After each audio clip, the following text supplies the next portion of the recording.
Hi friends అందరికీ Vijay Devarakonda Rashmika marriage సంబంధించినటువంటి photos అయితే వైరల్గా మారాయన్నమాట.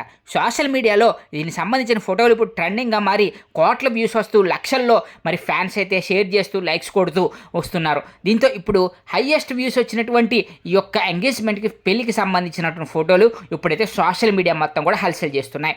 ఎక్కడ చూసినా కానీ వీళ్ళిద్దరి పెళ్లి గురించే మాట్లాడుకుంటూ ఉన్నారనమాట. వీళ్ళకి సంబంధించిన మ్యారేజ్ అనేది నిన్నైతే గ్రాండ్గా జరగడం జరిగింది కదా. మరి మార్చి 3వ తారీఖున వీళ్ళ హైదరాబాద్లో రిసెప్షన్ కూడా జరగబోతుంది. దీంతో మరి గీతా గోవిందం సినిమాలో ఫస్ట్ వీళ్ళిద్దరూ నటించగానే అప్పటి నుంచి కూడా వీళ్ళిద్దరి మధ్య లవ్ ఉందని చెప్పేసి ప్రచారం జరిగింది. కానీ చివరికి నిన్న మ్యారేజ్ జరగడంతో అందరూ కూడా ఆనందాన్ని వ్యక్తం చేస్తూ ఉన్నారు. మరి ఈ రోజుల్లో ఎంతో గ్రాండ్గా పెళ్లి చేసుకున్న కొన్ని రోజులకే విడిపోతూ ఉన్నారు. అలా కాకుండా వీళ్ళిద్దరూ కలకాలం కలిసి జీవించాలని ఎంతో ఆనందంగా హ్యాపీగా ఉండాలని చెప్పేసి ప్రతి ఒక్క అభిమాని కూడా కోరుకుంటూ ఉన్నారు. మరి అందరి తరపున మా నుంచి కూడా మరి వీళ్ళందరికీ కూడా హ్యాపీ వెడ్డింగ్ విషెస్ అయితే చెప్పేస్తున్నాం. మరి మా ఛానల్ని సబ్స్క్రైబ్ చేసుకుని మా వీడియోని అయితే లైక్ చేసేయండి.